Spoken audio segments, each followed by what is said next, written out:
Hello students, how are you. तो students, previous video में हमने पोटेंशियल डिफरेंस या इलेक्ट्रिक पोटेंशियल के बारे में बात की।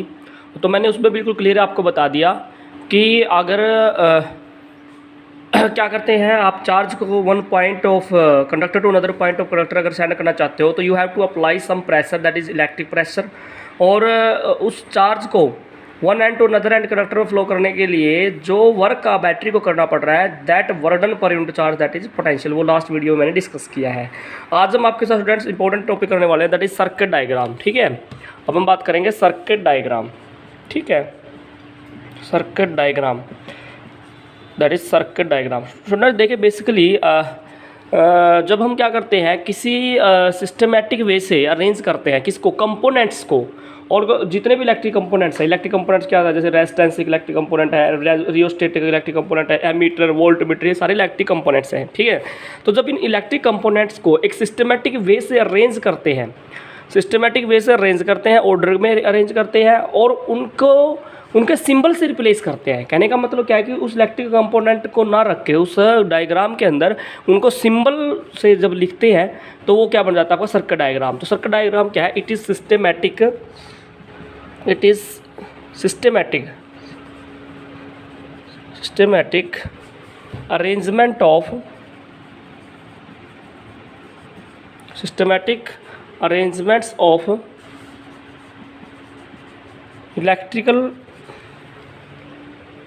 electrical components in which components are represented by their symbol, represented by there symbol. इसका मतलब उस सिस्टमेटिक अरेंजमेंट में या जो भी हम डायग्राम बनाएंगे, वो जो कंपोनेंट्स है ना वो एक्चुअली में नहीं रखेंगे बल्कि उनके सिंबल से उनको रिप्लेस करेंगे, that is called circuit diagram. ठीक है, जैसे मैं आपको एक बना के दिखाता हूँ स्टूडेंट्स, देखो सिंपल सा है। जैसे मैं कहता हूँ कि मैंने कोई सर्किट डायग्राम बनाया, देखो बैटरी की जगह पे मैंने मान लीजिए बैटरी का सिंबल क्या यूज़ किया, this is the symbol of battery. ठीक है, या सेल का सिंबल है ये। तो उसके बाद जैसे मैं कहता हूँ कि यहाँ पे ये कनेक्टिंग वायर है, ये जो स्ट्रेट लाइन है ये कनेक्टिंग वायर है, यहाँ पे एक ये देखो मैंने रेजिस्टेंस लगाया नहीं है बट यहाँ पे रेजिस्टेंस का सिंबल है, इट मीन ये रेजिस्टेंस है, तो रेजिस्टेंस का सिंबल लिख दिया यहाँ पे। उसके बाद स्टूडेंट्स ये दिस इज़ द रेजिस्टेंस। उसके बाद मान लीजिए ये इलेक्ट्रिक बल्ब है। ठीक है, और मान लीजिए यहाँ पे मैंने लगा दिया भाई एमीटर। ठीक है भाई, और साथ में मान लीजिए इधर लगा दिया है वोल्ट मीटर। क्या लगा दिया, वोल्ट मीटर। ठीक है भाई, पॉजिटिव नेगेटिव। तो इसका मतलब क्या, देखो यहाँ पे हमने क्या किया, सिस्टमेटिक वे से अरेंजमेंट किया है और जितने भी इलेक्ट्रिक कंपोनेंट्स हैं उन इलेक्ट्रिक कंपोनेंट्स को उनके सिंबल से लिखा है। किससे लिखा भाई, उनके, कीप इन माइंड, उनके सिंबल से लिखा है। देखो वोल्ट मीटर का सिंबल वी लगा के प्लस माइनस लगा दिया, इलेक्ट्रिक बल्ब का सिंबल ये है, ये एमीटर का सिंबल है, ये सेल का सिंबल है। ठीक है भाई, पॉजिटिव नेगेटिव। तो स्टूडेंट्स इसका मतलब क्या है कि जो सर्किट डायग्राम क्या होता है, जब हम क्या करते हैं कि सिस्टमेटिक वे से इलेक्ट्रिकल कंपोनेंट्स को उनके सिंबल में रिप्लेस करते हैं, तो that diagram is called circuit diagram. ठीक है, तो अब हम देखिए कुछ सिंबल्स यूज़ कर रहे हैं स्टूडेंट्स। हमने पूरी इसमें इलेक्ट्रिसिटी में कुछ सिंबल यूज़ करने हैं। जैसे देखो, जब भी आप आगे मैं बताऊंगा भी आपको ओम्स लॉ में एक इलेक्ट्रिकल कंपोनेंट्स है, दैट इज रेजिस्टेंस। क्या है, रेजिस्टेंस। ठीक है, तो सर्किट डायग्राम में इसका सिंबल कैसे होगा स्टूडेंट्स, ऐसे होगा, this is the symbol of resistance. ठीक है, ये था फिक्स रेजिस्टेंस। अगर वेरिएबल रेजिस्टेंस हो, क्या है भाई, आपकी वेरिएबल रेजिस्टेंस, मतलब रेजिस्टेंस आपकी वेरी करना चाहते हो सर्किट में, वेरिएबल रेजिस्टेंस लगा सकते हो। इसका दूसरा नाम है बेटा रियोस्टेट। क्या नाम है इसका भाई, रियोस्टेट। सेकंड नेम है इसका rheostat, that is variable resistor या रेजिस्टेंस। तो देखो ऐसा करेंगे, रेजिस्टेंस का सिंबल बना के और ऐसे एरो लगा देंगे। ठीक है, दैट इज वेरिएबल रेजिस्टेंस। ठीक है, अब जैसे अभी आपने पढ़ा है एमीटर। एमीटर क्या होता है भाई, बताना। एमीटर एक डिवाइस है भाई जो क्या मेजर करती है, करंट मेजर करती है। ठीक है, तो एमीटर लगा के ऐसे ही सिंबल और ऐसे दिखा देंगे, this single positive, this is negative. अब है वोल्ट मीटर। क्या भाई, वोल्ट मीटर।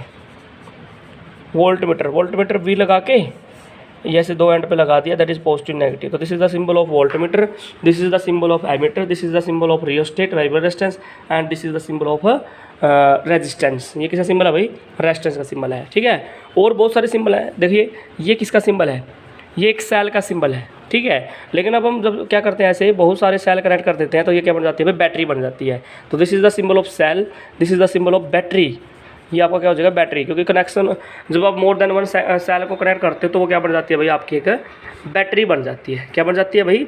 बैटरी बन जाती है। ठीक है, तो इसका मतलब क्या है कि कुछ सिंबल्स हमने यूज़ किए, कुछ सर्किट डायग्राम मतलब सर्किट डायग्राम में क्या है कि इलेक्ट्रिक कंपोनेंट्स को उनके सिंबल से रिप्रेजेंट किया और वो उसके सिंबल आपने याद रखने हैं बेटा, ये इलेक्ट्रिसिटी यूनिट्स में काम आएगा। ठीक है, तो अब देखिए, अब आपको एक बात पता लगी, अभी हमने लास्ट 2 टॉपिक्स डिस्कस कर लिए, एक तो वोल्टेज और एक करंट। ठीक है, एक था वोल्टेज और एक करंट। तो वोल्टेज मैंने बताया आपको, और वोल्टेज क्या था भाई? Amount of water in moving a charge from one point to another point. और करंट क्या है भाई? Charge flowing per unit time. ठीक है, तो ये 2 आपने रिलेशन पढ़ लिए हैं, करंट का भी और वोल्टेज का, वह पोटेंशियल डिफरेंस का। Keep in mind. तो स्टूडेंट्स देखिए, अब सिंपल सी बात बताएंगे आपको।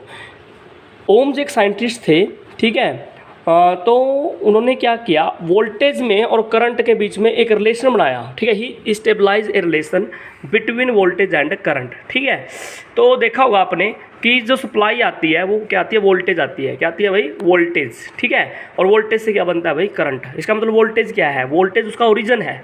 वोल्टेज क्या है? कोज है। और करंट क्या उसका, मतलब कहने का मतलब मैं ये कहता हूँ कि वोल्टेज से करंट बनता है, करंट से वोल्टेज नहीं बनती। तो वोल्टेज रीजन है उसका, एक्चुअली ओरिजिन है। तो इफेक्ट करंट है और यू कैन से रीजन कौन है? वोल्टेज है। तो ओम्स ने क्या कहा, ओम्स एक साइंटिस्ट थे, तो ओम्स क्या कहता है, कहता है कि ओम्स ने क्या किया, लैब के अंदर एक्सपेरिमेंट किया। उसने क्या किया, वोल्टेज और करंट के बीच में एक टेबल बनाई, मतलब वोल्टमीटर लगा के, करंट लगा वोल्टमीटर लगा के और एमीटर लगा के, साथ में रेजिस्टेंस लगा दी। तो वो वोल्टेज बढ़ाता रहा। ठीक है, जैसे जैसे वोल्टेज बढ़ती रही तो उसने देखा कि करंट भी क्या कर रहा है भाई? बढ़ रहा है। ठीक है, तो उसने देखा कि जैसे जैसे वोल्टेज बढ़ रहा है ऐसे ऐसे करंट भी बढ़ रहा है। इट मीन्स वोल्टेज का करंट के साथ क्या रिलेशन है भाई? डायरेक्ट रिलेशन है। बट ये केस किसके अंदर है? सिर्फ कंडक्टर के अंदर। किसके अंदर भाई? कंडक्टर्स के अंदर। ऐसे मटेरियल जो कंडक्टर्स हैं, और कंडक्टर क्या होता है? Which allow to pass the current easily, जो अपने में से आसानी से करंट को पास करने देता है, दैट इज कंडक्टर, जिसकी रेजिस्टेंस बहुत ही कम होती है। तो फिर उस ओम्स क्या कहता है, current through a conductor, current through a conductor, current through a conductor is directly proportional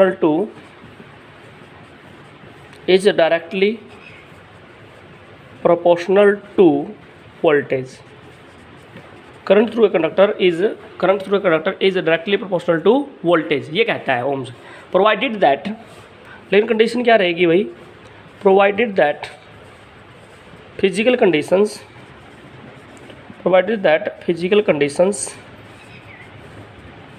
like temperature, pressure remains constant।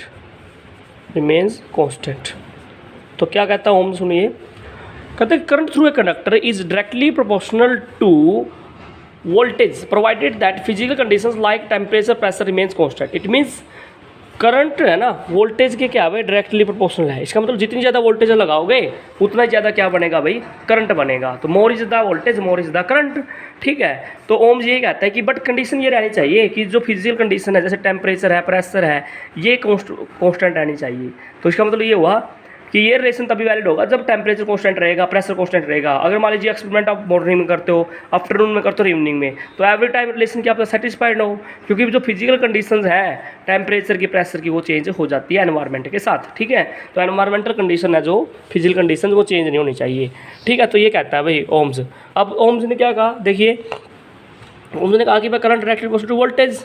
तो साइन ऑफ प्रोपोर्शनलिटी को खोल दिया, कॉन्स्टेंट आया, that is 1/r into V. R को उधर मल्टीप्लाई कर दीजिए, v equal to I are.